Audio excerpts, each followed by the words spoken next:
Now, the New Zealand Prime Minister, John Key, was in town during the week, and we'll go back to the carbon tax on this one because sort of the issue that kept coming up is that they do have an ETS. In New Zealand, they had a bigger one until John Key came along. So we'll listen to what he and Tony Abbott had to say about that during the visit. Could I also congratulate you, Prime Minister, for dramatically watering down the emissions trading scheme that you inherited. In this country, your sister party will go further and do better. Should we inherit any carbon tax, we won't just reduce it, we will rescind it. What I can tell you about the emissions trading scheme in New Zealand is it's worked. The feedback we're getting from businesses and the NGO sector is that they are more positive now that the scheme is actually in place.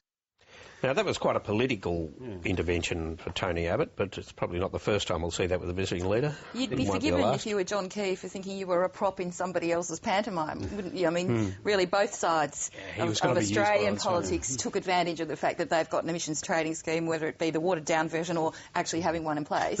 He managed it quite well, but what tends to happen if you're a visiting leader is you take you're charitable to the host government, so even if your politics are akin to the opposition's, you're going to be polite to the government. And that's what he did. But still, I mean, I think that was probably, in a substantial way, one of the more important things that happened in the week, that you had a Conservative leader from across the pond came over and said, look, we got one, it's not the end of the earth.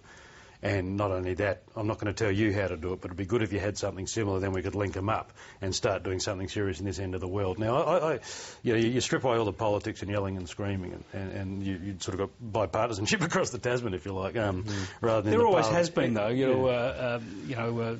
Despite different governments from different political persuasions being in place across the Tasman, they always work closely together. But on this policy thing, I mean, and Key acknowledged that they'd had the same sort of blue domestically in New Zealand over this. You know, the forecast of the end of the world as we know and stuff. And now theirs is a lot lower, their price. It's equivalent of about $11 10, 11 Australian. But still, you can do it.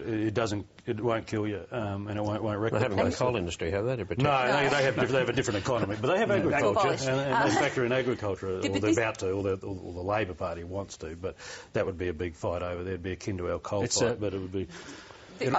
It'll be a sad day, though, wouldn't it, if Australia's climate change policy was dictated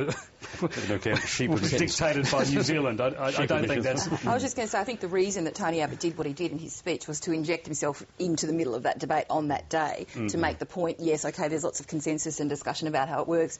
I want to point out, Tony Abbott saying, I want to point out that it actually started higher, and when they went in, they deliberately reduced it because they didn't think it was a good idea. Could I say something flattering about Julia Gillard here? I was astonished to hear that this was the first time a New Zealand Prime Minister had addressed the joint sitting, and so that at least was a good thing for the Prime Minister. Did the former Foreign Minister never recommend it? I passed us by. Why they never asked Piggy Muldoon just for the entertainment value, I don't know.